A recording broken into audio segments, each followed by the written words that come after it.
एक समय की बात है। भानपुर नाम का एक छोटा सा गांव था। उस गांव में उमा अपने पति शंकर के साथ रहा करती थी। शंकर गांव में मसाला ऑमलेट बेचा करता था। उसके ऑमलेट इतने स्वादिष्ट होते थे कि उसके ठेले पर लोगों का तांता लगा रहता था। उमा, लो आज की कमाई, आज खूब ऑमलेट बिके। जी भगवान आपको दिन दूनी रात चौगनी तरक्की दे। इस तरह उनकी जिंदगी हंसी खुशी गुजर रही थी। एक दिन शंकर का एक दोस्त भोला उससे मिलने दूसरे गांव से आता है। राम राम भाभी, क्या चल रहा है? कैसे हो आप लोग? अरे भोला, तू कब आया? कुछ खबर ही नहीं दी तूने आने की। कैसा है तू? शंकर भोला को अपने मसाला ऑमलेट के ठेले पर ले जाता है, जहां इतनी भीड़ देखकर भोला को जलन होने लगती है। शंकर, मेरी आर्थिक स्थिति अच्छी नहीं है। मैं तुझसे थोड़े पैसे उधार मांगने आया हूँ। क्या तू मुझे देगा? ये भी कोई पूछने की बात है भोला? ऐसे समय दोस्त ही दोस्त के काम आता है। और इस तरह कहकर शंकर भोला को पैसे देकर विदा करता है। जी आपने भोला भाई को इतने पैसे देकर ठीक नहीं किया। अरे नहीं उमा, उस बेचारे को जरूरत होगी, इसीलिए दिया है। भोला अपने गांव पहुंचकर सबसे पहले अपने लफंगे दोस्तों के पास जाता है और उनके साथ जुआ खेलकर सारे पैसे बर्बाद कर देता है। जुए में सारे पैसे हार कर दुखी भोला घर पहुंचता है। क्यों जी, शंकर भाई ने आपको पैसे दिए? अरे कहाँ भाग्यवान, उसने तो सीधे सीधे इनकार कर दिया। मुझे शंकर भाई से ऐसी उम्मीद नहीं थी। मुझे लगा वो हमारी मदद जरूर करेंगे। खुद तो खूब कमाई कर रहा है और हमारी जरा भी मदद नहीं कर सका। सुनो जी, मैं भोला के गांव जा रहा हूँ। देख कर आता हूँ बेचारे का धंधा कैसा चल रहा है। उसे और पैसों की जरूरत तो नहीं है। अरे बाप रे, ये शंकर यहाँ कैसे आ गया? मुझे इसे भगाना पड़ेगा, नहीं तो मेरी सारी पोल खुल जाएगी। अरे अरे भाई शंकर, तुम यहाँ कैसे?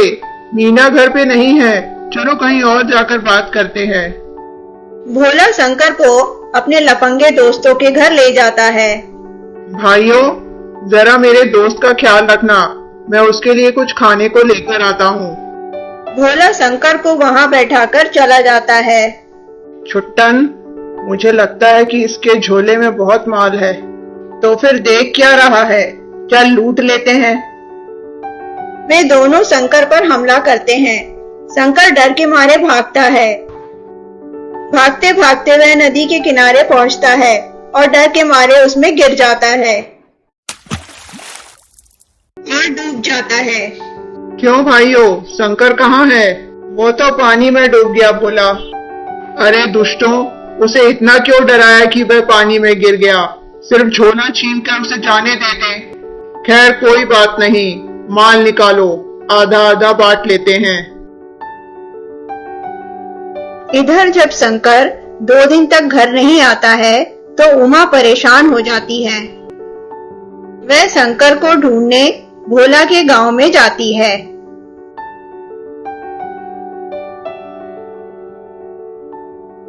राम राम मीना बहन, क्या शंकर यहाँ आए थे? मुझे भोला भैया से बात करनी है।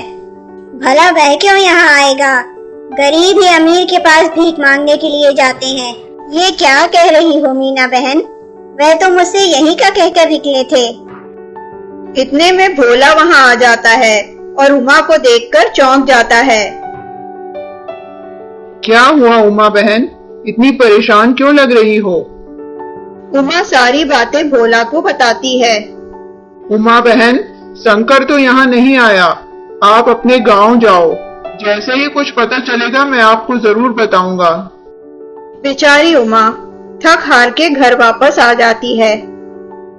देखते देखते 1 महीना गुजर जाता है और शंकर का कहीं पता नहीं चलता।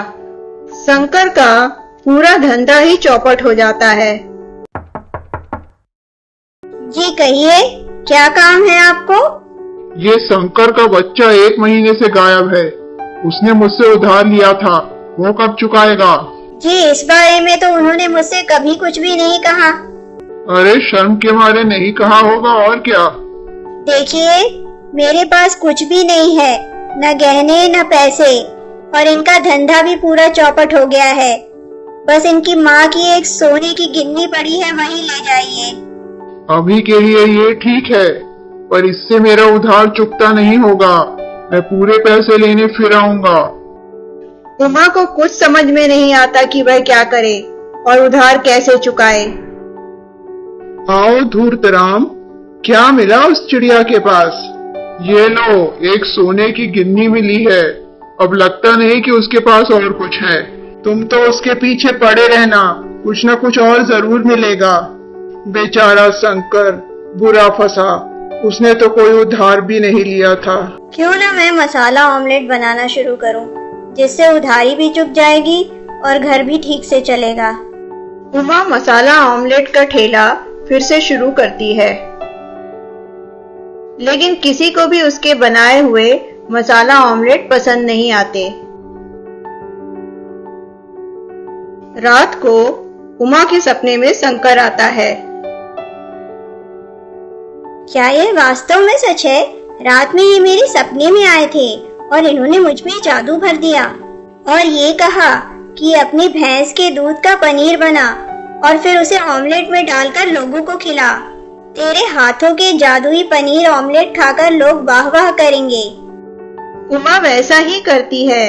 वह अपनी भैंस के दूध का पनीर बनाती है, फिर उसे अपने मसाला ऑमलेट में डाल देती है। उमा के पनीर मसाला ऑमलेट खाकर लोग उंगलियां चाटते रह जाते हैं। इधर एक दिन भोला की पत्नी उसका पीछा करती है और उसके लफंगे दोस्तों के घर जाकर उसे उसकी सारी करतूत पता चल जाती है। वो सीधे उमा के घर जाती है और उससे माफी मांगती है। साथ ही वह भोला की करतूत के बारे में भी उसे बताती है। उसी समय धूर्तराम उधार मांगने आ जाता है। उमा उसे कसकर तमाचा लगाती है।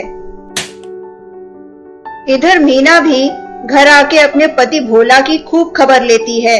वह उससे माफी मांगता है। उमा का पनीर मसाला ऑमलेट का धंधा चल पड़ता है और वह खुशी खुशी रहने लगती है। बहुत समय पहले की बात है। सीतामढ़ी नाम का एक छोटा सा गांव था। उस गांव में बसेसर नाम के एक बूढ़े काका रहा करते थे। बसेसर नाथ का दुनिया में कोई नहीं था। वह अकेले ही रहा करते थे। अपना पेट पालने के लिए बसेसर नाथ बच्चों के लिए लकड़ी के हाथी बनाया करते थे और फिर उन खिलौनों को बाजार ले जाकर बेच देते थे।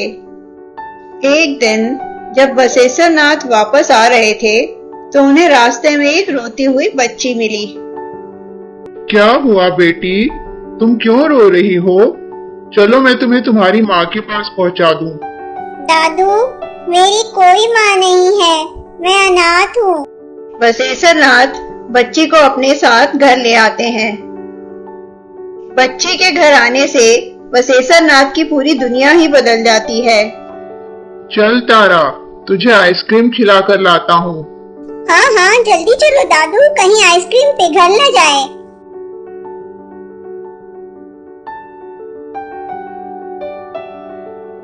ले तारा बेटा, खाना खा ले। तारा को बसेसर नाथ के बनाए हुए हाथियों से बहुत लगाव था। वह उन्हीं के साथ हमेशा खेलती रहती। एक दिन बसेसर नाथ खिलौना बेचने जाते हैं। आधी रात हो जाती है लेकिन वह घर वापस नहीं लौटते। गज्जू, पता नहीं दादू अब तक क्यों नहीं आए, मुझे बहुत डर लग रहा है। और रात घिराने पर तारा के सब्र का बांध टूट जाता है और वह रोने लगती है। तारा, ओ तारा, रोती क्यों है बेटी? मैं हूं ना तेरे साथ। तारा हाथी से आती हुई आवाज सुनकर बुरी तरह डर जाती है।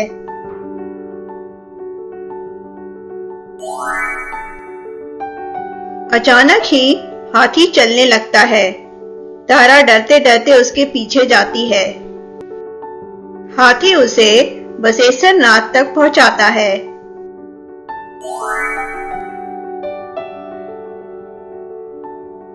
दादू उठो, क्या हुआ आपको? मुझे चक्कर आ गया था तारा। मैं यहाँ तेरे लिए जुगनू पकड़ने आया था। देख कितने सारे जुगनू हैं यहाँ। लेकिन तू यहाँ कैसे आई बेटा? तुझे कौन लाया? मुझे यहाँ गज्जू लेकर आया है। पर बसेसर नाथ को तारा की बात पर विश्वास नहीं होता। वह उसे मजाक में ले लेते हैं। चल गज्जू, जादू को चलकर दिखा। पर हाथी नहीं चलता है और तारा उदास हो जाती है। तारा गज्जू के साथ खेलना बंद कर देती है। बसेसर नाथ तारा को पाठशाला में डाल देते हैं।